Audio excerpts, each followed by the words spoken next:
entonces de hacer que la población pueda ejercer sus derechos, y entonces se necesita la gratuidad. Y eso significa que los gobiernos podamos asumir los gastos del ejército de talleristas que tienen las utopías o que son encargados desde el maestro de natación.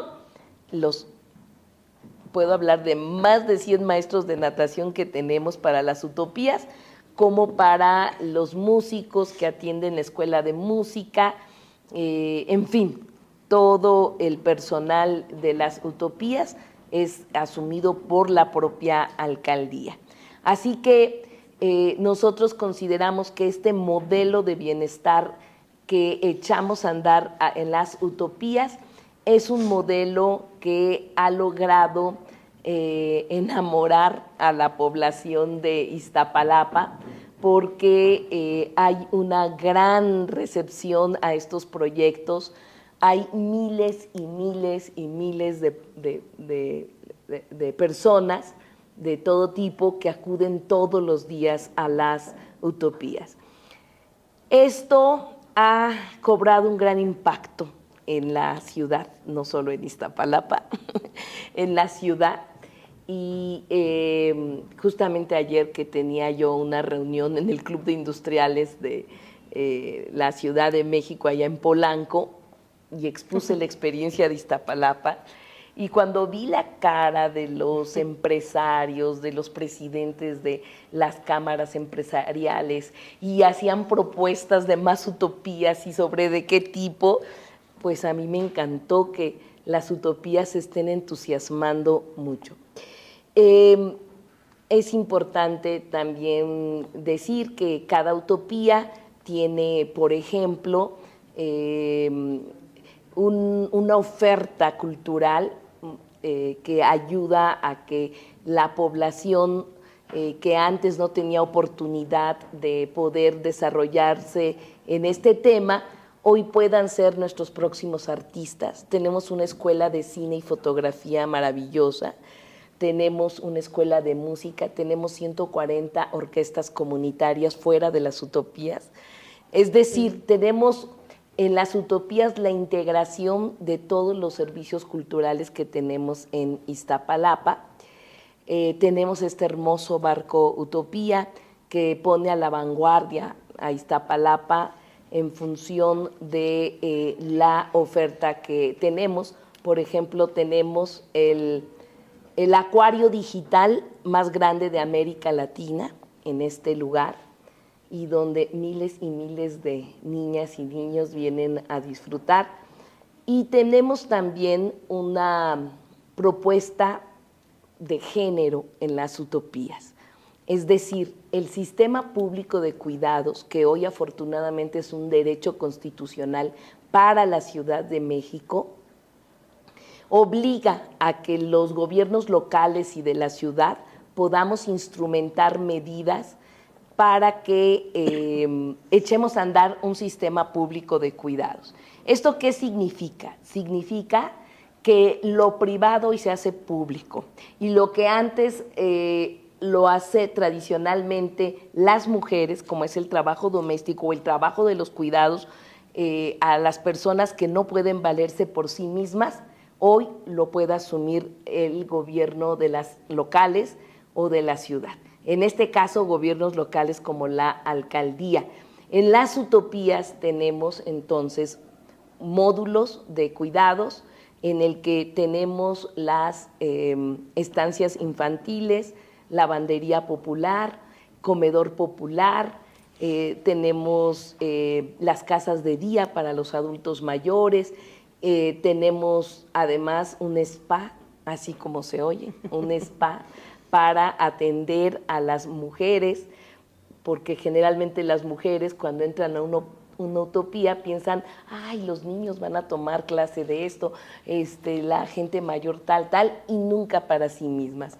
Así que también las utopías son un espacio para las mujeres en este sentido, que mientras pueden lavar su ropa con la lavandería o alguien hace la comida en el comedor popular, pues ellas pueden tomar una clase de yoga o pueden tomar su clase de natación, o pueden tener su espacio en el spa. Así que se trata de innovar el espacio público, de ver el espacio público bajo otra perspectiva, porque generalmente el diseño del espacio público cae en los diseñadores, arquitectos, la mayoría masculinos, o también mujeres, pero con una visión que no tome en cuenta la problemática de género.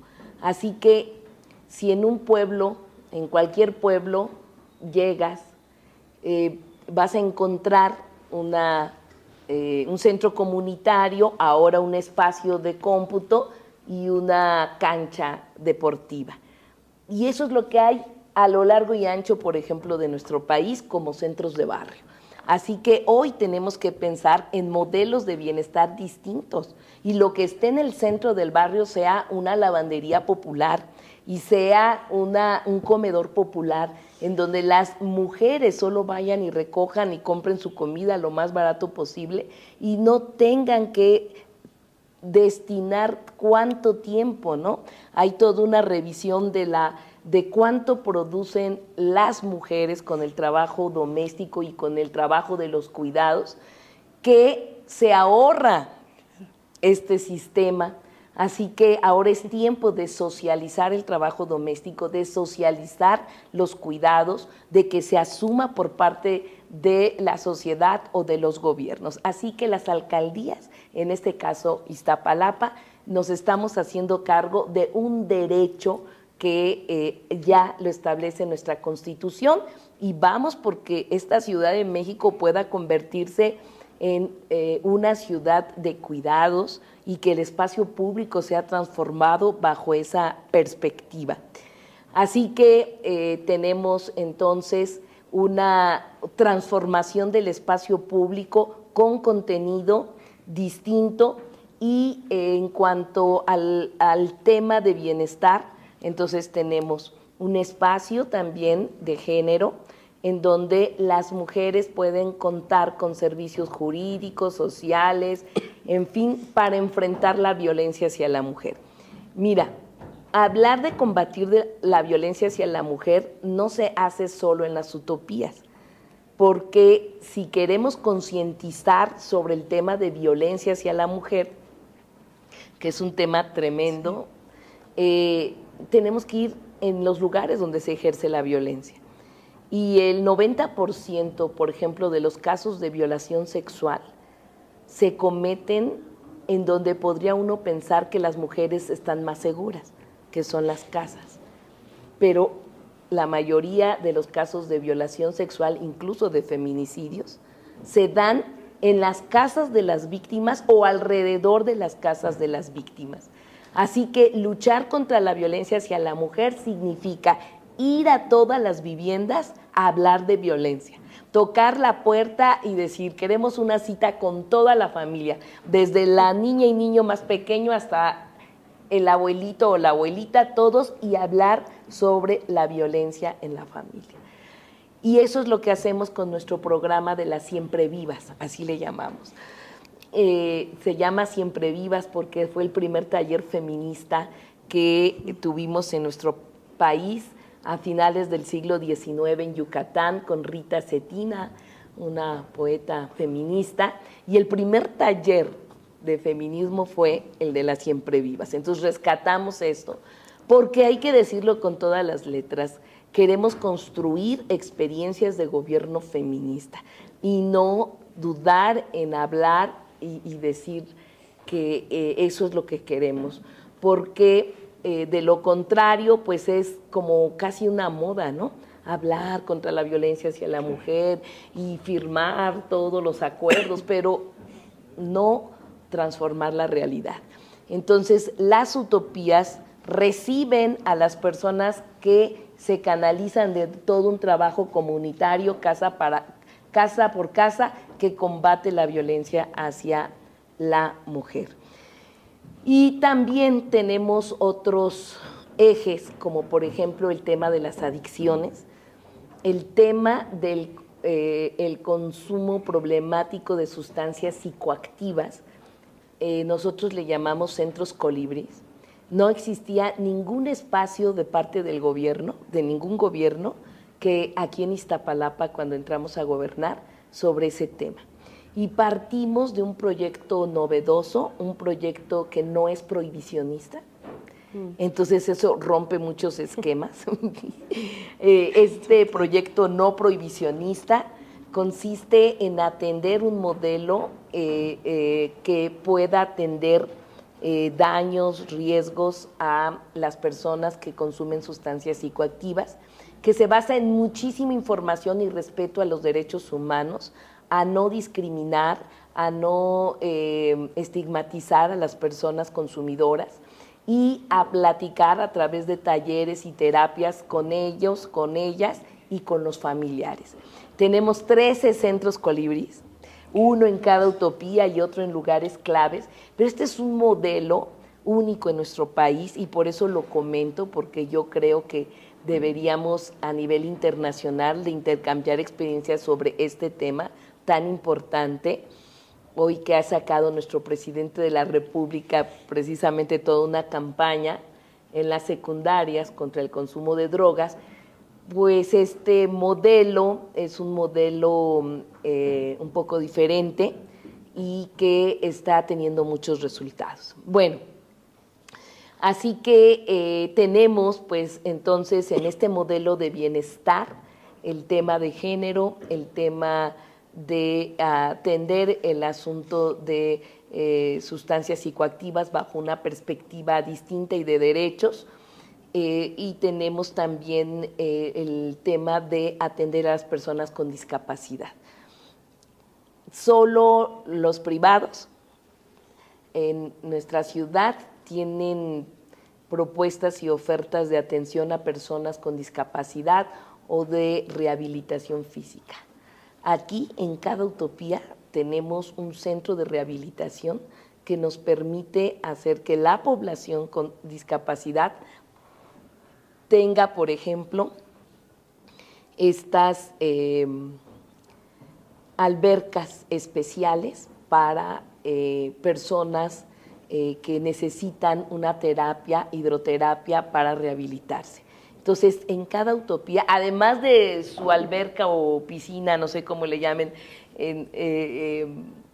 para aprender a nadar, de natación, tenemos estos proyectos de rehabilitación con lo mejor. Partimos de la idea de que la mejor infraestructura debemos de tener, porque para los pobres lo mejor. Es decir, en lo más rezagado, en los lugares donde más se necesitan, allí tenemos que construir este tipo de proyectos transformadores que hagan que la población con menos recursos pueda tener un espacio bello, porque esos son las utopías, son hermosos lugares transformados para la población que menos recursos tiene, y hacer que la gente pueda disfrutar de los mismos derechos.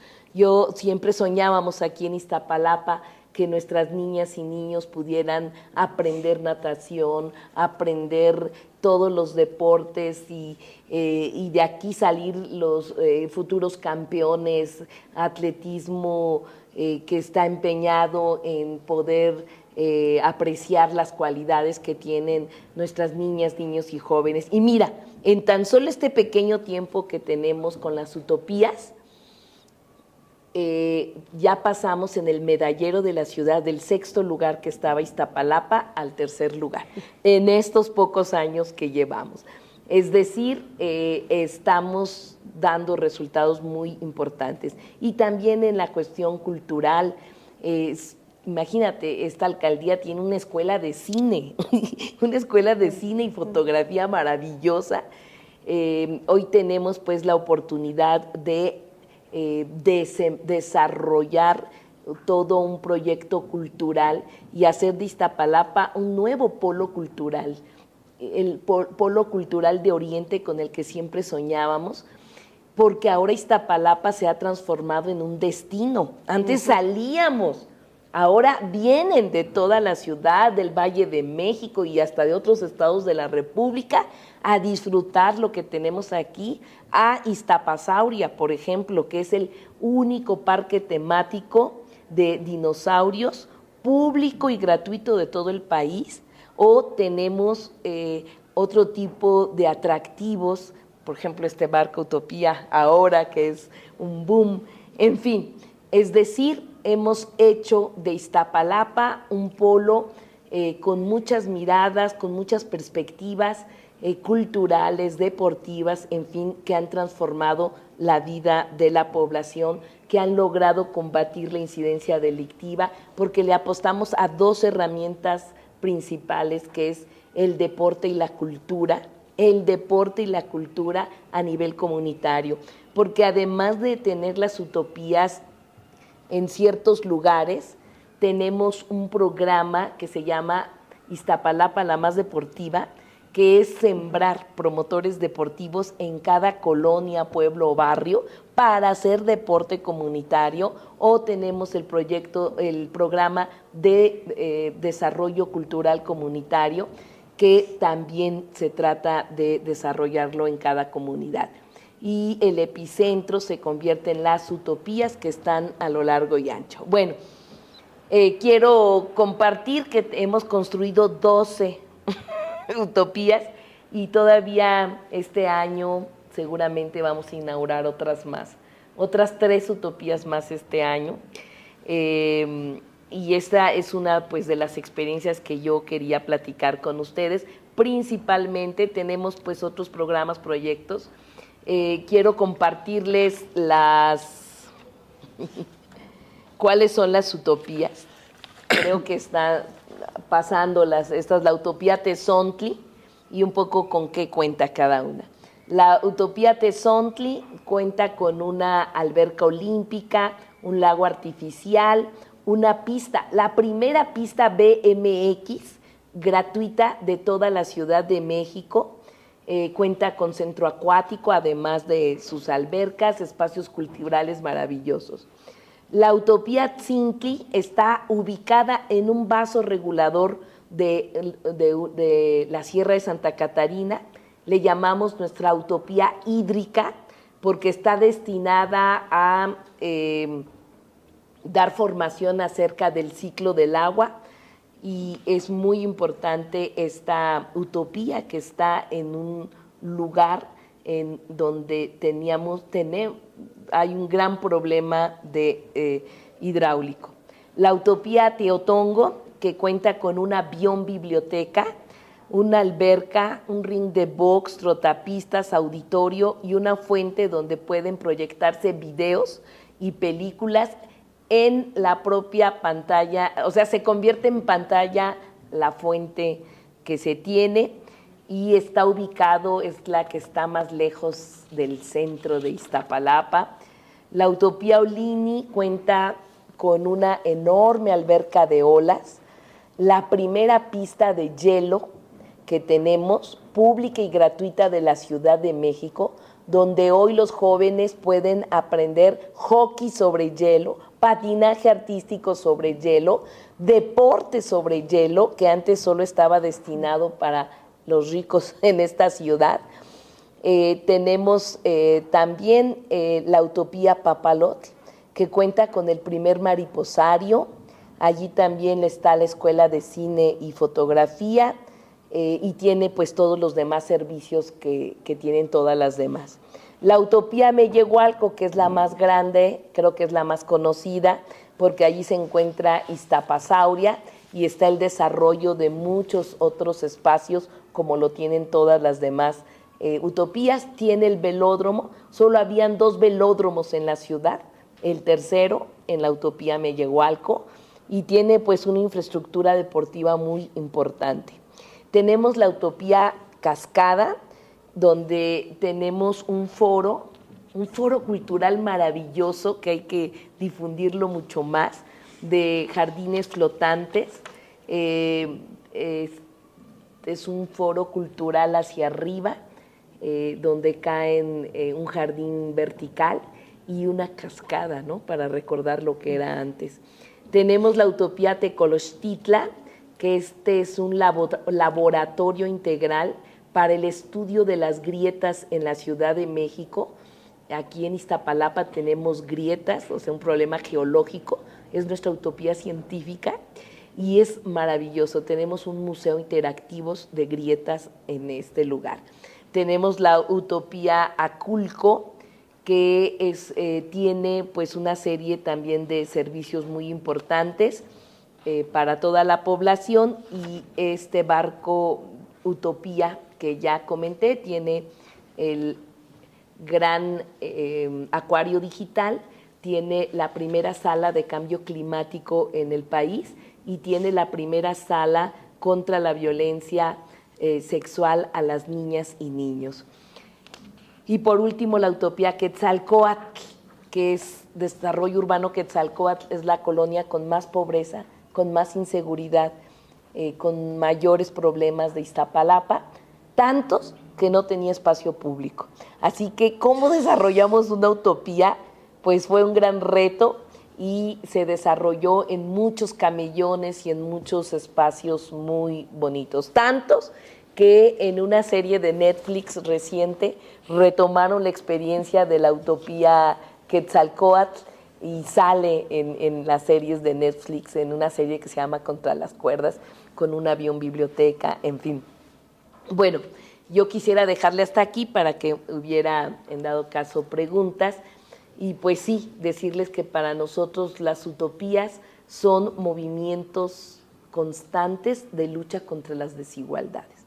Cualquier espacio público transformador debe de tener y contener modelos distintos que hagan que la población, por un lado, pueda ejercer sus derechos y, por otro lado, que forme a las personas de manera crítica.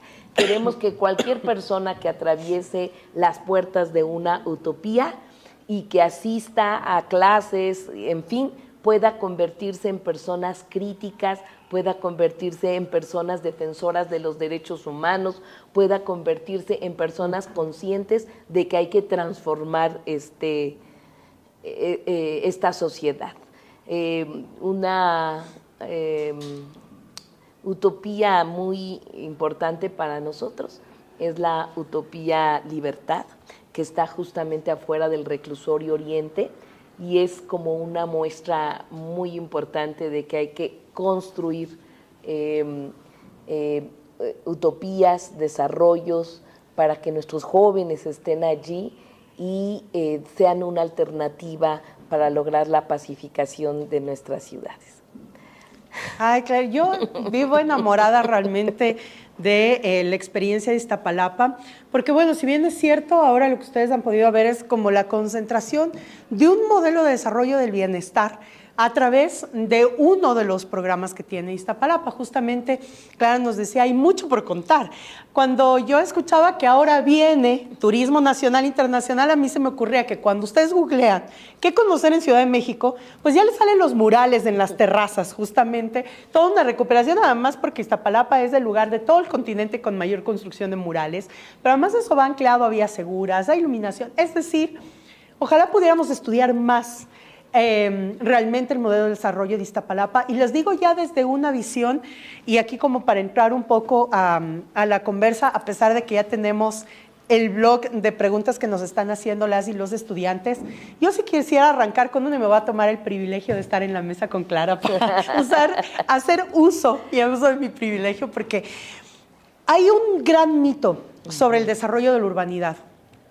Cuando nosotros estamos hablando justamente de desarrollo, bueno, y tú lo situaste muy bien al ingreso de esta charla, tú decías, las ciudades fueron construidas de manera absolutamente discriminatoria. Digamos, las ciudades fueron construidas de una visión colonial, y desde ahí arranca toda la problemática de la urbanidad como tal. Y cuando los urbanistas contemporáneos quieren hacer algo en nuestros territorios, ya se vuelve tan complejo porque todo está colapsado.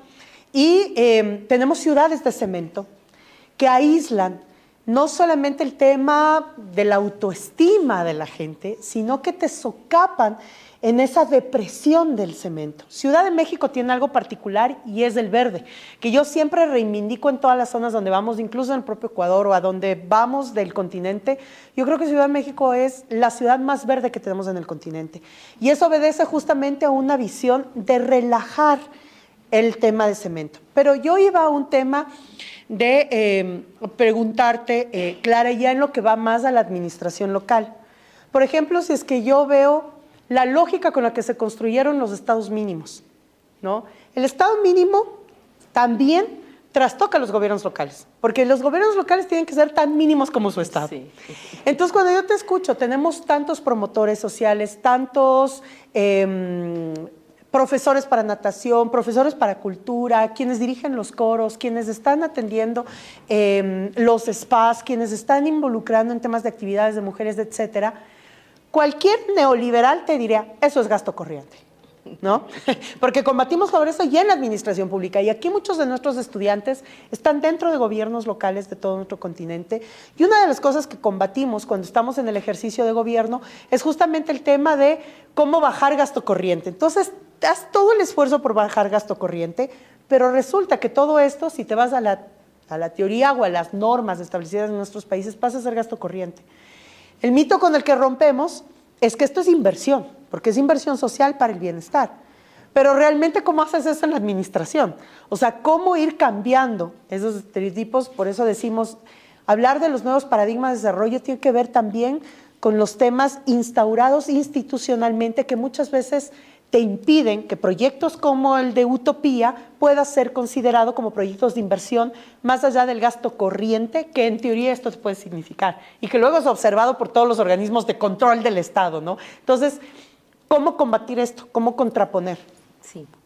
Bueno, efectivamente nos lleva a una reflexión acerca del presupuesto en los gobiernos locales. Y obviamente en nuestras ciudades tenemos una añeja administración con reglas muy viejas que aun cuando ha habido cambios en esta ciudad para lograr, por ejemplo, la autonomía financiera de las alcaldías, pues todavía en la realidad falta mucho caminar hacia allá. Entonces partimos de un sistema muy centralizado a nivel administrativo, económico, y aún más estos temas de cómo está controlado para las alcaldías el ejercicio de los recursos públicos. Entonces, las alcaldías no tenemos un ejercicio financiero autónomo en la realidad. Entonces, dependemos del gobierno de la ciudad. Y en el gobierno de la ciudad, pues falta hacer grandes reformas administrativas, financieras, para que haya un mejor ejercicio y combatir esos grandes, digamos, problemas añejos en la administración. Y sí, un problema, por ejemplo, nosotros ya no podemos contratar una sola persona más, no porque seamos criticados, sino porque no lo autorizan. Simplemente a nivel central ya no se autoriza ni un peso más para contratar personal. Y obviamente que cargamos con una amplia, con un recurso muy importante destinado a gasto corriente, al pago de salarios de los trabajadores de base que han estado históricamente, en fin. Entonces, bueno, ¿qué hemos hecho en Iztapalapa y en muchos otros programas de la ciudad? Hemos hecho convocatorias para distintos becarios que permita la ley, y con ellos se convierten pues en los talleristas, en los maestros, en los que atienden, por ejemplo, todas estas utopías. Es muy importante decirlo porque eso implica también que pues son compañeras y compañeros, yo los veo así como el corazón de la transformación de nuestros proyectos de gobierno, y no tienen todos los derechos laborales que debería de tener, y que contradice pues nuestro propio pensar, acerca de las políticas laborales que deberíamos de tener. Este es un punto pendiente en la Ciudad de México y me imagino que en muchas otras ciudades. Pero sí, primero tenemos que buscar la manera de cómo lo nuevo tiene que estar apoyando estos gobiernos y, por otro lado, combatir el tema de que lo que implica gasto en personal o en programas sociales no es tomado en cuenta como un desarrollo. Mira, te voy a platicar algo que hacemos en Iztapalapa. Generalmente lo que se analiza y lo que se revista como gasto de inversión es la obra pública, ¿no? Exacto. Entonces, la obra pública y contratación de empresas para lograrlo es el indicador que te dice si un gobierno está haciendo bien su trabajo o no. Entre más obra pública tengas contratada, es mejor el gobierno. Y yo no estoy de acuerdo con ese tema, porque, por ejemplo, nosotros lo que hicimos llegando a Iztapalapa fue fortalecer y devolverle a la alcaldía, al gobierno local, la esencia de ser gobierno, es decir, dotar de los servicios públicos por sí mismo sin tener que contratar empresas para hacerlo. Entonces, eso implica que tengo que comprar la infraestructura necesaria, como son, mira, esa foto lo indica todo, compramos cientos y cientos de infraestructura, de pavimentadoras, de carros que cambian luminarias, etcétera, y descentralicé el gobierno. 13 gobiernos en Iztapalapa, 13 territorios con las direcciones territoriales, porque Iztapalapa es muy grande. Y la mejor manera de atender a la población es tener gobiernos más pequeños. Entonces se dividió Iztapalapa en 13 zonas y cada zona con un gobierno que es la dirección territorial y fortalecimos la infraestructura. Entonces, si tú me ves cómo vamos en la inversión en obra, bueno, sí hicimos mucha inversión en obra porque construimos las utopías, claro. Pero el mayor trabajo de la alcaldía, que es dotar de servicios, no se hace a partir de contratación a empresas. Las alcaldías se habían convertido solo en lugares donde se expedían los contratos de las empresas para pavimentar, para bachar, para iluminar, para atender fugas de agua, para sustituir drenajes, y eso lo hacemos nosotros, con nuestros trabajadores, y son la infraestructura necesaria para bachar por miles, pero por miles de baches diarios, semanales, en fin. Y todo ese trabajo hace que ahorremos un recurso muy importante. Simplemente pavimentar 1 metro de calle, a mí me sale a la mitad si lo hago yo con la infraestructura. Entonces, tú puedes ver que por administración, que así le llamamos a este tipo de trabajo, no es contratar obra, pero sí es avance del gobierno. Pero entonces, si los ves con los ojos anteriores, solo lo que es contratar obra,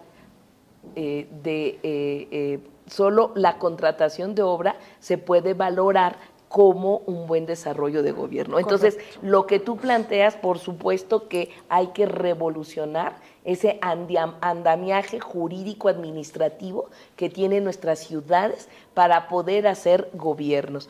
Tampoco puedes caer en el extremo de que no tengas obras. Tenemos que tener indicadores distintos para evaluar gobiernos locales, indicadores que hablen sobre combate a las desigualdades. Por ejemplo, aquí en Iztapalapa, iluminar, ya no hablé de los proyectos de iluminación, que son enormes ni maravillosos, pero iluminar Iztapalapa significa tener y comprar más luminarias que solo cambiar el foco. Hay alcaldías en la Ciudad de México que lo único que requieren es mantenimiento, porque están ubicadas en un lugar donde siempre se desarrolló, siempre hubo los recursos y siempre se privilegió el desarrollo de esas zonas. Pero aquí hablar de iluminación implica comprar y poner muchísimas luminarias. Entonces, combatir las desigualdades implica más infraestructura, pero si yo hubiera gobernado contratando empresas para iluminación, no hubiéramos hecho todas las transformaciones que hemos hecho ahorita, ¿no? Incluso no tendríamos nuestro programa de Camino de Mujeres Libres y Seguras, que ha sido inspiración de muchas ciudades de América Latina. La jefa de gobierno lo retomó, a nivel federal también, en fin. Y además, serles diferentes un poco, también fue una de las cosas que se recogió para la campaña con la que ganamos la alcaldía de Quito, de la capital del Ecuador, con Pavel Muñoz, y que en esto estamos muy agradecidos, Clara, contigo, con tu equipo, por toda la apertura y sobre todo por poder compartir estas experiencias exitosas cuando estamos hablando sobre todos los temas de seguridad. Tenemos 3 preguntas ya de los estudiantes. Y ya tenemos listo un segundo bloque. Vamos a dar paso a la intervención de Grimanesa Martínez, ha pedido la palabra desde Ecuador justamente, y mientras la formamos parte, la pasamos a ser parte del foro, te hago 2 siguientes. La una de Boris Aguirre, que nos dice cómo hacer realmente para que el pueblo participe en el liderazgo político del partido y de los diferentes proyectos de desarrollo social y combate a la desigualdad, sin que el liderazgo tradicional, académico, de clase media o media alta, intervenga opacando las gestiones y el accionar popular. Y Jesús Alcántara, de aquí de México, nos dice cuáles fueron los retos en la transición hacia una ciudad de derechos basado en el modelo de bienestar y cuáles son las estrategias de conservación a largo plazo. Muchas gracias, alcaldesa, felicidades por el trabajo realizado, dice Jesús Alcántara. Entonces, no sé si ya está Grimanesa Martínez, y por favor puedes abrir tu cámara y tu micrófono. ¿Nos escuchas? Claro que sí. ¿Cómo están? Bendecida tarde. Bueno, desde Ecuador ya son, buenas noches. Conectados en las 6 de la tarde. Gabriela, qué gusto saludarte desde Ecuador. Infinitas gracias por seguir construyendo patria desde otra trinchera. De verdad, todavía te esperamos aquí en tu país, el país que te vio crecer. Felicitaciones. De verdad, qué gusto verte, que sigues demostrando que quieres a tu país y que sigues siendo un referente para aún más para los jóvenes de nuestra patria y para las mujeres de nuestra patria. Felicitar justamente a la moderadora también, a la alcaldesa Clara Bugar, alcaldesa de Iztapalapa. Me ha dado gusto, y aparte de regalar un conocimiento de cómo ha hecho crecer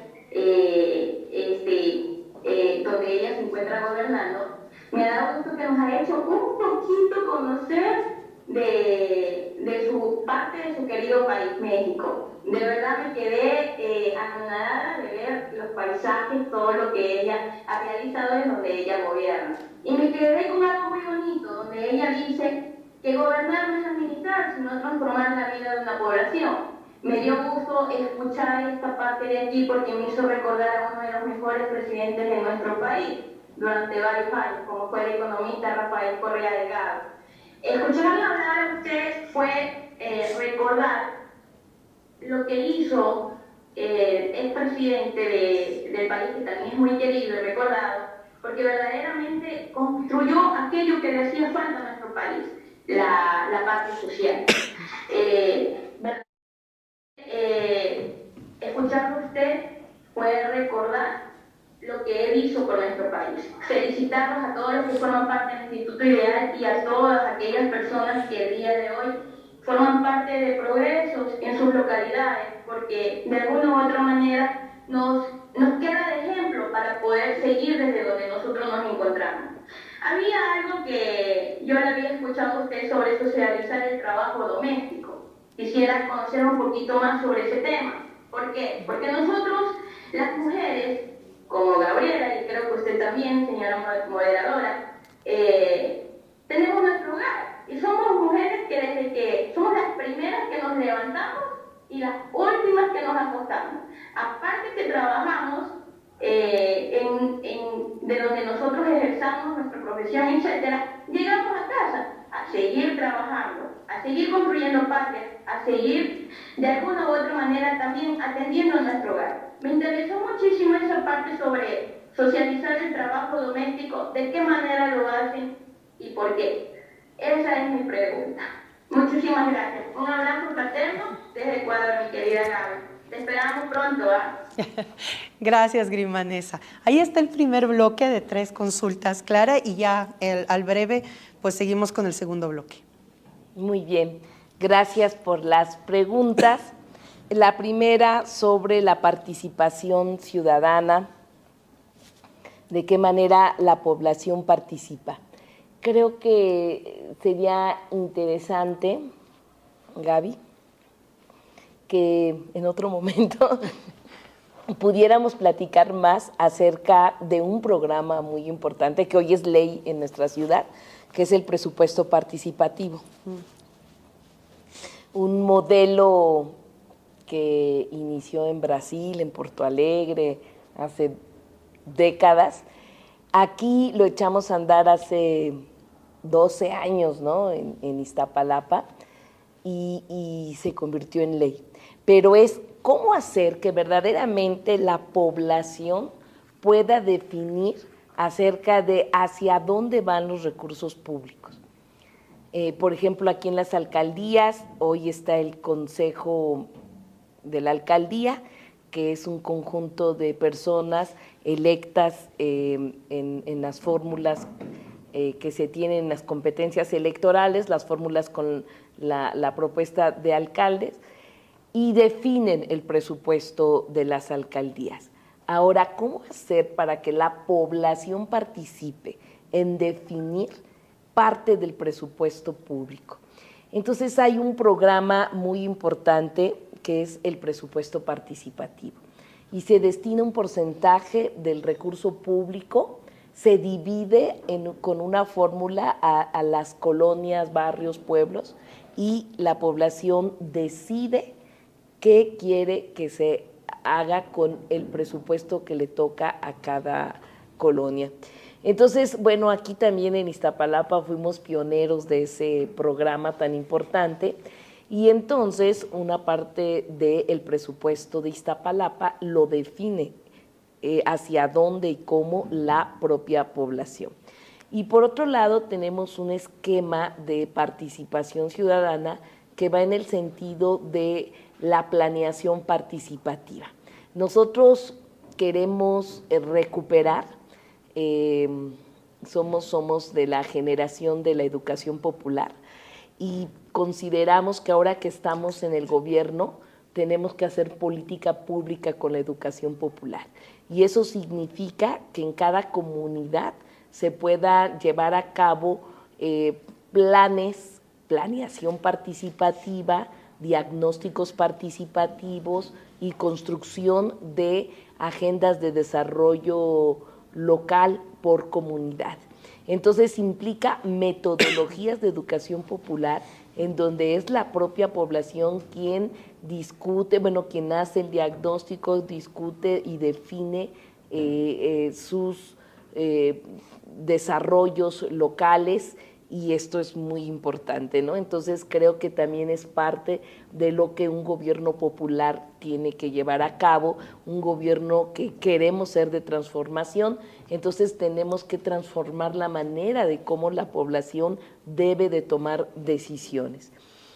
Y por otro lado, ya hablando políticamente, la mejor manera de hacer campaña desde cualquier momento histórico en un gobierno es haciendo un buen gobierno.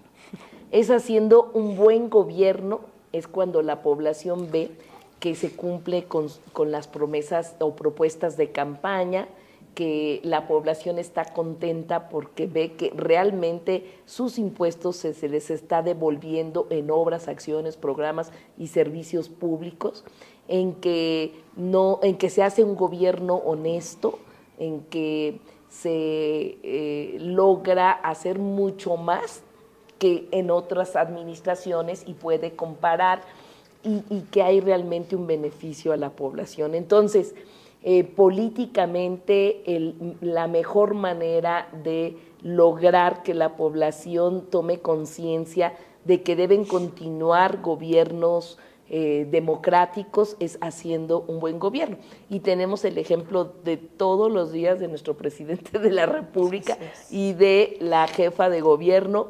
Y entonces los que gobernamos las alcaldías, pues tenemos esa gran obligación de aterrizar todo esto y que haya que la población pueda darse cuenta de lo que significa, de la diferencia, de por qué podemos regresar a las casas y estar con la frente en alto y decir, hemos hecho un trabajo diferente y que la gente lo reconozca.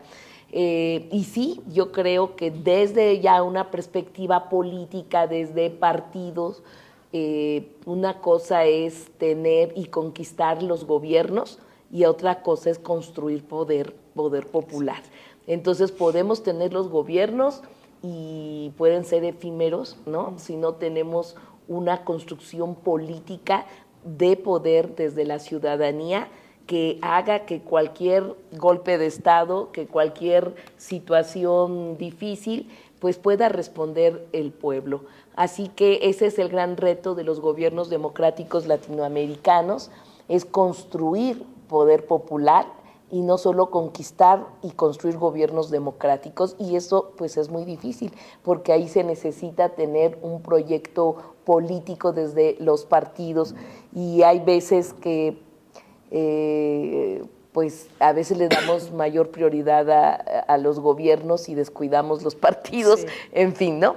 Pero bueno, eso y tiene que estar acompañado, un gobierno popular tiene que estar acompañado con la construcción de un poder popular, ¿no? Que defienda al gobierno o que enderece al gobierno que se quiere enchuecar, ¿no? Luego, socializar, voy a saltarme esta para terminar con la segunda. Socializar el trabajo doméstico, bueno, creo que este es nuestro sueño. Nosotros aquí en México, que tenemos pues un momento histórico muy importante, creo que también en esta experiencia de la Cuarta Transformación es el momento y el tiempo de las mujeres.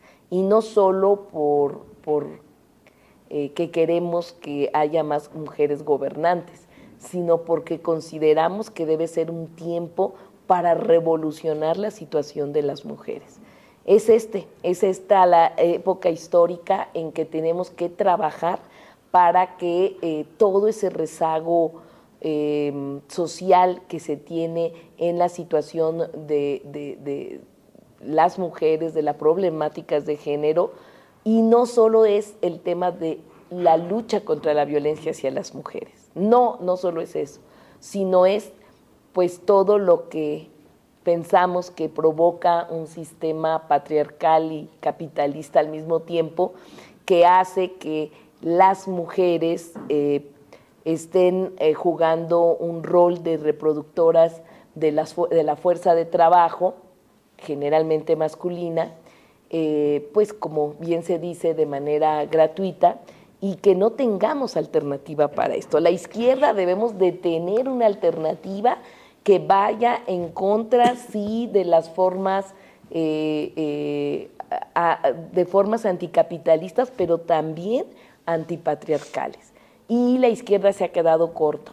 Entonces nos toca a las mujeres construir un feminismo popular y echarlo a andar en la práctica, ¿no? Porque es así, desde los gobiernos locales, estatales y nacionales, que tenemos que hacer que las cosas cambien. Así que nosotras en Iztapalapa consideramos que socializar el trabajo doméstico es una acción revolucionaria y desde los gobiernos locales debemos de emprender.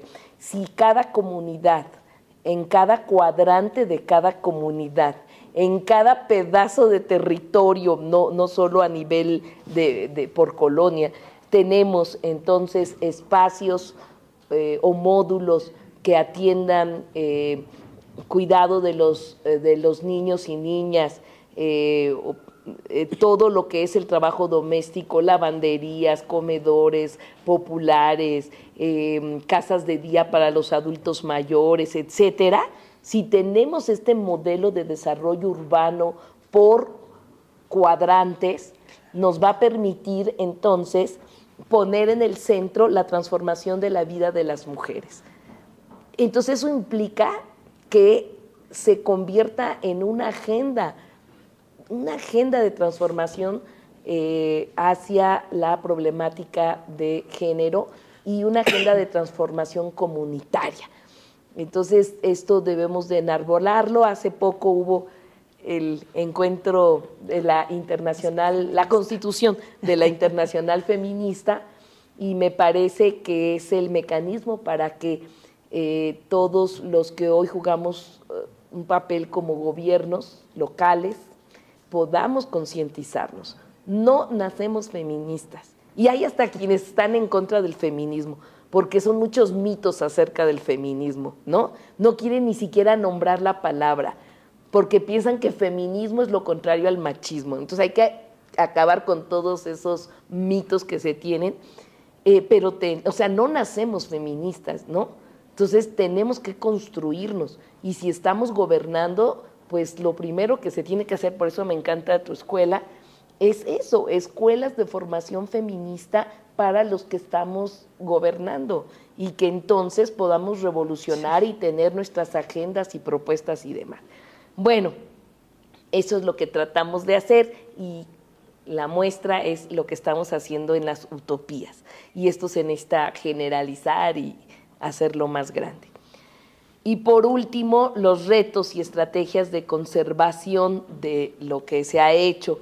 Bueno, pues los grandes retos siempre van a ser el presupuesto, ¿no? Público. Tenemos que lograr que, pues, tener los recursos suficientes para transformar la vida de la gente a través de metodologías novedosas y logros importantes para lograrlo, para tener resultados. Es decir, el presupuesto público sí es uno de los temas que hay que discutir. Por ejemplo, yo siempre digo, hay que poner a discusión la fórmula de distribución de recursos, ¿no? Claro. Somos la alcaldía con más habitantes de la ciudad y la que menos recursos públicos recibimos por habitante, ¿sí? Bueno, un gran reto siempre van a ser los recursos y estrategias de conservación. La principal estrategia de conservación es la apropiación de la comunidad de cada uno de estos proyectos. Si la población defiende sus caminos de mujeres libres y seguras y ante cualquier lámpara fundida protesta, ese es el camino.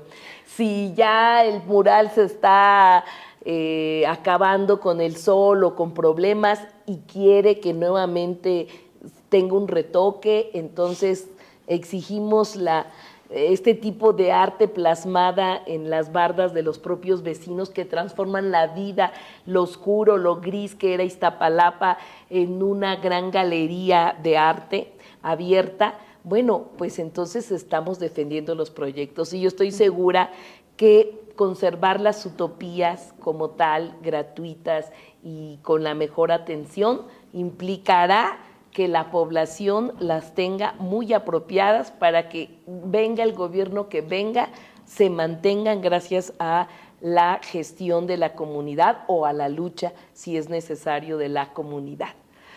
Sí, gracias, Clara. Por cuestión de tiempo, bueno, hay muchísimas preguntas y muchísimos comentarios. Voy a tratar de hay preguntas que se asemejan entre sí, ya algunas han sido respondidas en este primer bloque por Clara. Sin embargo, sí quiero comentarte o comentar aquí algunos de los comentarios. Lucero de Blue de Perú nos dice: es hermoso, yo vivo en Perú, una ciudad en Lima, Perú, una ciudad que odia a los pobres y gobierna contra ellos. Me saca lágrimas cuando veo lo que Morena hace por los más vulnerables. Esto es un ejemplo de lo que se puede hacer cuando una autoridad tiene cerebro y corazón. Sheinbaum también hace cosas hermosísimas. No sabía de Iztapalapa. Gracias, gracias, gracias. Ha sido un honor y me ha dejado con hambre de justicia, con ganas de ser una ciudadana, de disfrutar de mi localidad porque es mi derecho. Me abre los ojos. Nos dice Lucero desde Perú. Albertino Valentina Sosa, desde República Dominicana, dice: felicidades, alcaldesa Brugada, por su hermosa gestión desde Iztapalapa. Las utopías y otros proyectos que tienen en cada región, según lo que usted explica, son una verdadera joya que tienen en su país. Y escuché todas las oportunidades y beneficios que tienen en todas las edades, desde la infancia hasta la vejez. También todos los derechos y oportunidades que tienen las mujeres, que son respetados y atendidos con las facilidades, rigurosidad y seguridad social y ciudadana. Y Maritza Tingo, de Ecuador, que además manda un abrazo y nada que agradecer, esto gracias a todas y todos ustedes que hacen posible que Ideal siga promoviendo estos cursos y estas experiencias para saber qué otro desarrollo sí es posible. Nos dice: qué maravilloso participar de sus experiencias de desarrollo, nos da idea a la ciudadanía de lo que debe ser el servicio público al servicio del pueblo. Eso es revolución, cambiar la perspectiva de la gestión gubernamental. Y en preguntas voy a juntar algunas que tienen que ver. Nos pregunta justo Clara Meyer desde Chile: ¿cuál es la participación de la comunidad en el diseño de las acciones de los contenidos programáticos de las utopías? Y esto va de la mano con Luis Bisuete, desde Quito, que nos dice cómo se coordinó la ejecución de la utopía con cada uno de los líderes barriales y directivas barriales. Las dos tienen que ver, entonces las juntamos. Carlos Olvera, desde aquí de México, nos dice: ¿cuánto es el presupuesto que tiene la alcaldía para llegar a todo esto? En Chihuahua, de los más de 4,000 millones que contamos, solo en policía se va el uno de cada 4 pesos, que no alcanza a atender los verdaderos problemas que, como ustedes están atendiendo con cultura, deporte y cuidados. Estefanía Ángel, desde Guayaquil, extiende las felicitaciones y quisiera conocer cuál es el plan para la conservación de este proyecto para la transformación a largo plazo. Adicional, veo muy buena la acción aplicada Siempre Vivas, apostando a la no violencia. Quisiera saber cuáles han sido los resultados después de la aplicación y cuál es la aceptación de las personas que son partícipes. ¿En qué medida afecta la existencia de las utopías en la recaudación tributaria? Y Alejita Díaz nos dice: cómo integrar a la comunidad LGBTIQ+ en las utopías con la marginalización y la discriminación que se sufre.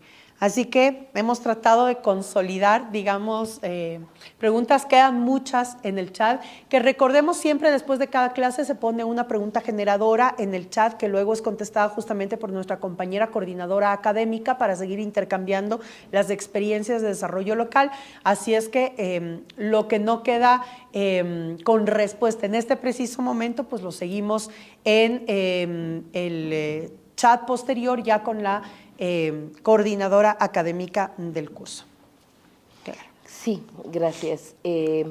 Bueno, tenemos que en cada utopía hay un plan de participación ciudadana donde se convoca a la comunidad donde va a estar instalada o se va a construir más bien una utopía, y se empieza con una metodología que implica que la población diga cómo sueña para que en este lugar se transformen las cosas, qué quiere que haya en el espacio público, de qué manera, en fin.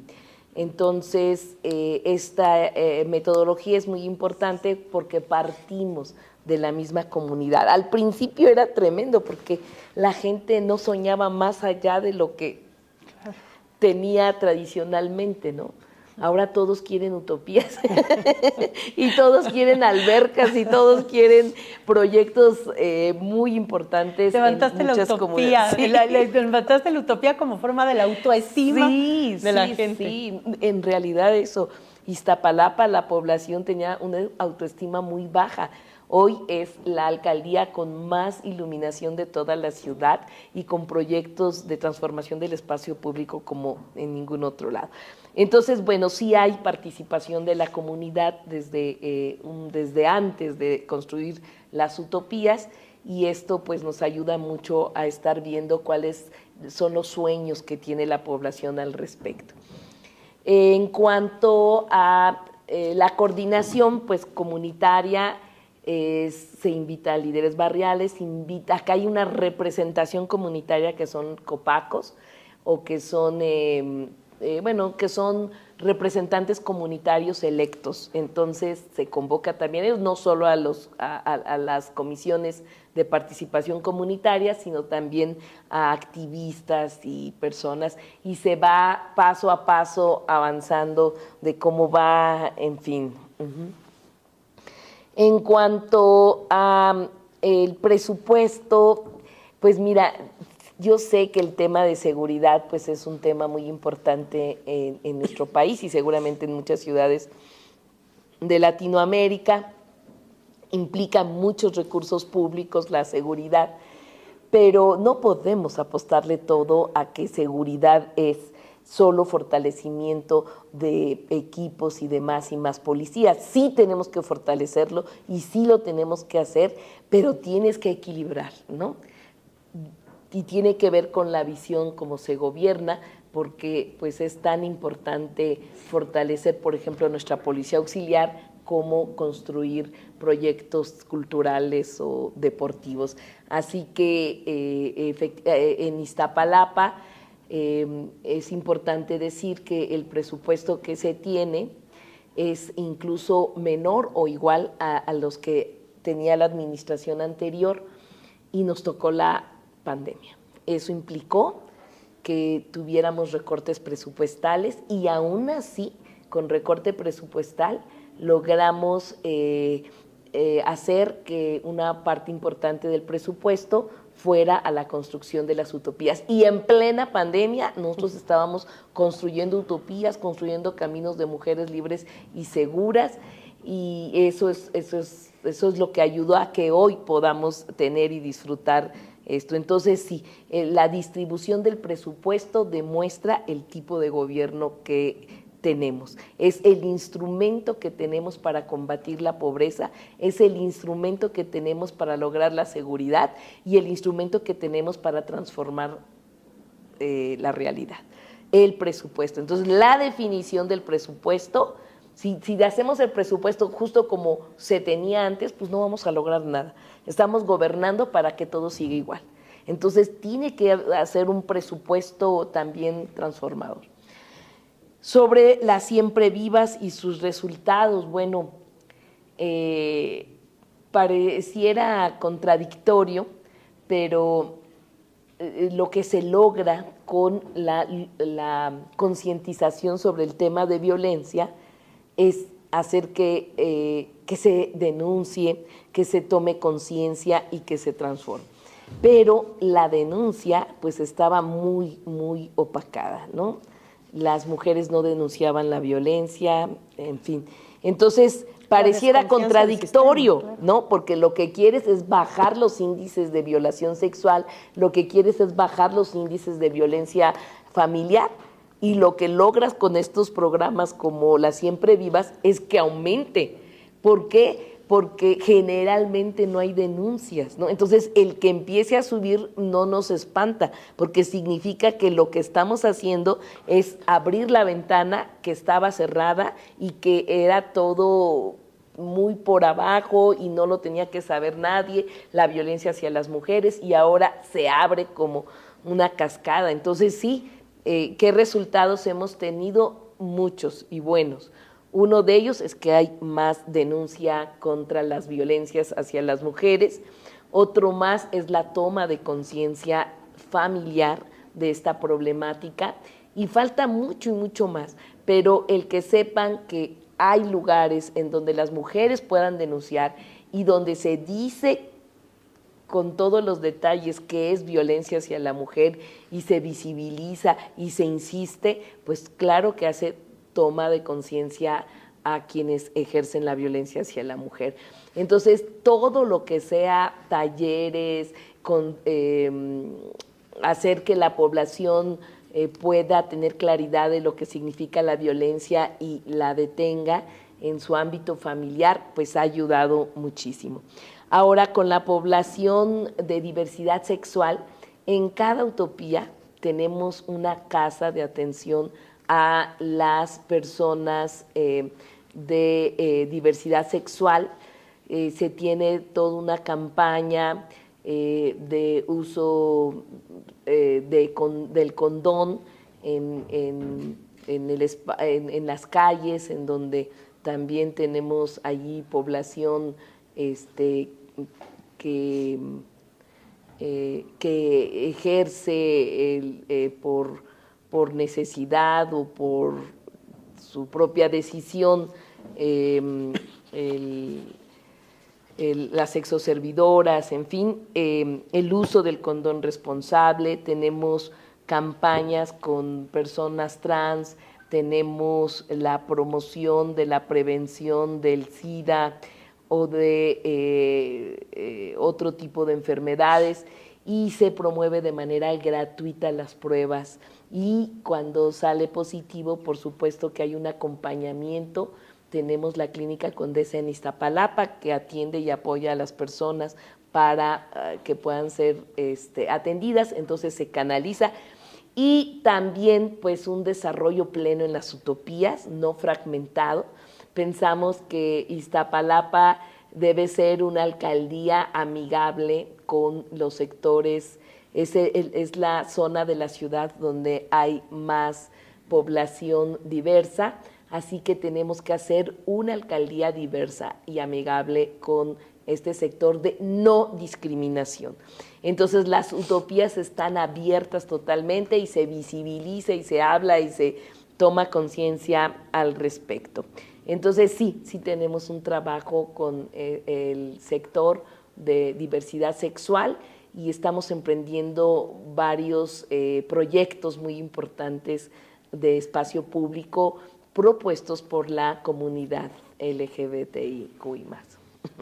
Y justo estábamos viendo en imágenes lo que evidencia un poco este trabajo. Yo quiero recalcar una cosa, querida Clara. Muchos de los comentarios que estamos recibiendo de las y los estudiantes son de felicitación, pero también con una felicitación que tiene un plus o un condumio, que es el tema de género y de las mujeres.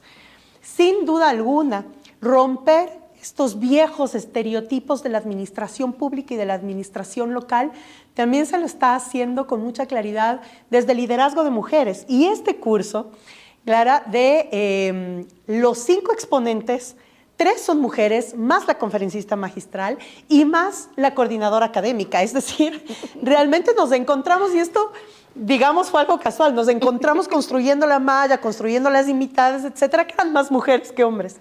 Y eso nos alegra muchísimo, porque quiere decir que sin duda alguna, lo que tú nos decías hace un momento, pues mientras más tengamos una transversalidad de un nuevo enfoque, pues siempre los proyectos van a ser no solamente, digamos, pasar de lo novedoso a lo realmente transformador. Y por eso queremos agradecerte, porque esperamos realmente que todas estas iniciativas que se están llevando en Iztapalapa, insisto, se topó una parte, conozcan más, investiguen más sobre Iztapalapa, porque queremos que esto se multiplique a Ciudad de México, y que esto además irradie a México y que irradie a muchos de nuestras ciudades y países.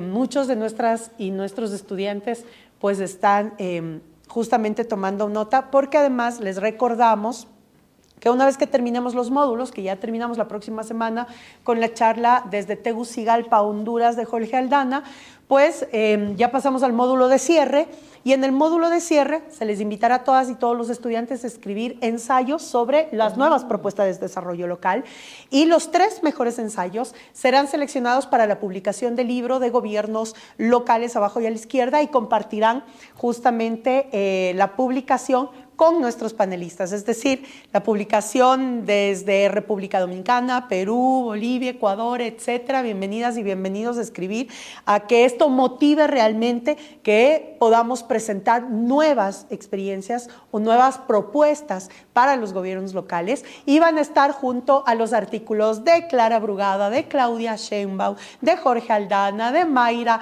Mendoza, es decir, de todos los que están haciendo territorios diferentes. Y ya tenemos la pregunta del foro, que en este momento ya nuestra compañera Andrea Flores la está subiendo justamente al aula virtual. Tania Madriaga, que es nuestra coordinadora académica, nos ha mandado ya la pregunta generadora, que es: ¿de qué modo las orientaciones anticapitalistas fijan un marco para desarrollar las políticas de bienestar populares y democráticas. Así que ya tenemos ahí para explayarnos un poco en compartir esto. Y a mí me parece que más allá de una pregunta generadora de este debate en particular, pues debería ser una pregunta que nos ayude a generar ya uno de los ensayos. Veamos si es que alguna de las o los estudiantes se anima a empezar a hacer ya su ensayo sobre este tema. Bueno, con esto queremos cerrar prácticamente esta clase agradeciendo el tiempo que nos ha dado Clara y además todo el equipo de la Alcaldía de Iztapalapa. Muchísimas gracias, Clara. Y bueno, y nos han dejado muchísimas cosas para debatirlas, ¿no? El desarrollo integral, urbanismo social, los modelos de bienestar, el derecho a la ciudad, que es fundamental, los espacios públicos gratuitos, la universalidad de los derechos, cómo ayudan a generar, sin duda alguna, poblaciones o territorios donde su población tiene justicia social. Qué importante es hablar sobre esto para romper los sistemas de privilegio. Así que bueno, nos quedamos con esas palabras clave, con esos conceptos, con esas reflexiones. Nos vemos la próxima semana y te dejamos, Clara, para la despedida de esta clase que ha sido extraordinaria. Muchísimas gracias. Gracias, Gaby, para servirles. Y aquí estamos. Y una felicitación por esta escuela de formación. No conozco otra de este tipo. Algo se estaba tratando de hacer aquí en Morena, pero qué maravilla, ¿eh? Felicidades a todas y a todos y gracias. Gracias. Gracias a todas. Nos vemos la próxima semana.